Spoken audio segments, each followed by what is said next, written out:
Welcome friends, आपका oops के concept की अगली वीडियो में आपका स्वागत है। और आज जो हम ओप्स का कंसेप्ट क्लियर करेंगे वो है इनहेरिटेंस। चलिए, जिस तरह से हम नॉर्मली करते हैं ताकि हमें कोई इसका मतलब भूले ना, तो हम इसका मतलब इंटरनेट पे सबसे पहले ढूंढते हैं।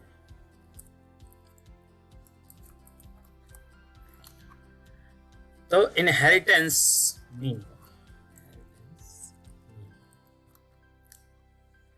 the act of inheriting the money, property, etc. that you inherit। मतलब पैसा या प्रॉपर्टी, कुछ भी जो आपके पूर्वजों से आपको मिलता है तो उसको हम इनहेरिटेंस कहते हैं। ये सिर्फ पैसा प्रॉपर्टी ही नहीं, ये आपके गुण भी हो सकते हैं। हो सकता है आप में कोई टैलेंट हो जो आपको पूर्वजों से मिला। तो उसी के बेस पे हम चलिए एक छोटा सा प्रोग्राम बनाते हैं। प्रोग्रामिंग के अंदर मान लो आपके पास एक कोई ऐसी क्लास एग्जिस्ट करती है जिसमें कुछ मेथड्स आपने ऑलरेडी लिखे हुए हैं, और फिर दोबारा उस क्लास को बनाने का मतलब कुछ नहीं बनता। अगर आपने बनाई हुई है तो आप उसको रीयूज करें, और रीयूज करने की जो प्रोसेस है, जो कंसेप्ट है, उसी को हम इनहेरिटेंस कहते हैं। एक जनरल एग्जांपल देता हूं। मान लीजिए कि आपके फादर कोई अकाउंटेंट है और आप एक कोई नई कंपनी स्टार्ट करते हैं। और अगर आप कंपनी स्टार्ट करते हैं तो अगर उसमें अकाउंटेंट की जरूरत है तो आप बाहर से अकाउंटेंट क्यों हायर करें? अब तो वही अकाउंटेंट हायर करोगे जो ऑलरेडी घर में है।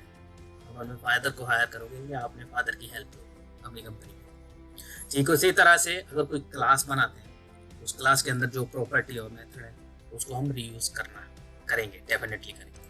और इसके लिए चलिए हम दो क्लासेस बनाते हैं। हम किसी एग्जांपल की क्लास को हटा देते हैं और यहाँ पे हम बनाते हैं मेथड 1, और हम बनाते हैं not a virtual method, void method,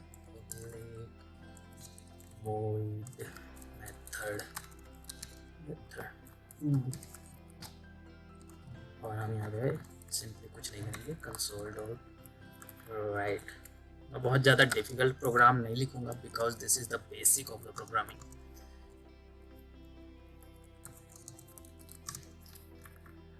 चलिए, और फिर हम चाइल्ड क्लास में जाते हैं और हमने पेरेंट को ऑलरेडी इनहेरिट किया हुआ है। अगर हम यहाँ पे मेथड बनाने की कोशिश करेंगे पब्लिक void मेथड 1, तो ये हमें एरर देगा। ये कहेगा कि एरर नहीं, वार्निंग देगा। ये कहेगा कि पेरेंट क्लास में ऑलरेडी मेथड 1 है। अगर आप उसको दूसरी बार मेथड लिख देंगे तो वो इनहेरिट नहीं, वो हाइड हो जाएंगे। दैट मीन्स कि अगर पेरेंट 1 है, ये मेथड है, और कभी आप ऑब्जेक्ट बनाते हैं चाइल्ड क्लास का, तो instead of calling the parent method it will call the child method. ये ओवरलोड हो गया, सॉरी ओवरराइड हो गया।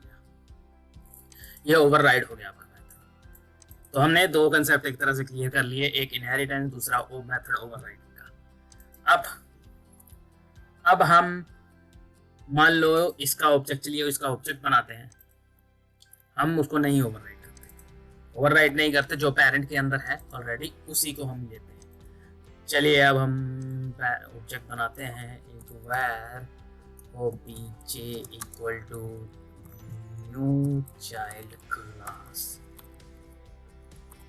और जब हम obj डॉट लिखते हैं यू कैन सी कि चाइल्ड के भी मेथड यहीं से हम कॉल कर सकते हैं और पेरेंट के भी मेथड कॉल कर सकते हैं। दोनों क्लासेस की मेथड को हम यहीं से कॉल कर सकते हैं, और इसी को हम इनहेरिटेंस कहते हैं।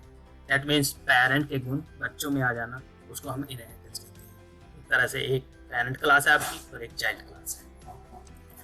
सिर्फ मेथड ही नहीं, आप यहाँ पे प्रॉपर्टी भी बना सकते हैं। चलिए बना देते हैं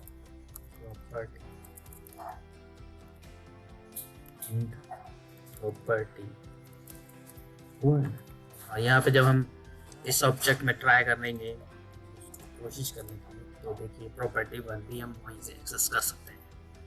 और ये बहुत रीयूजेबल है।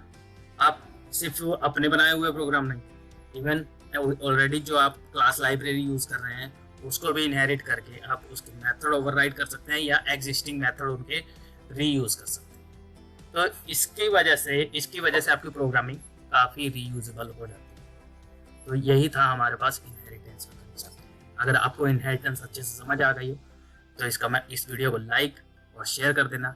नहीं समझ आया हो तो मुझे कमेंट में बताइए, मैं कोई और एग्जाम्पल के साथ आपको समझाने की कोशिश करूँगा। चलिए मिलते हैं अगले कंसेप्ट में, तब तक आप खुश रहिए और वीडियो को शेयर जरूर कीजिए।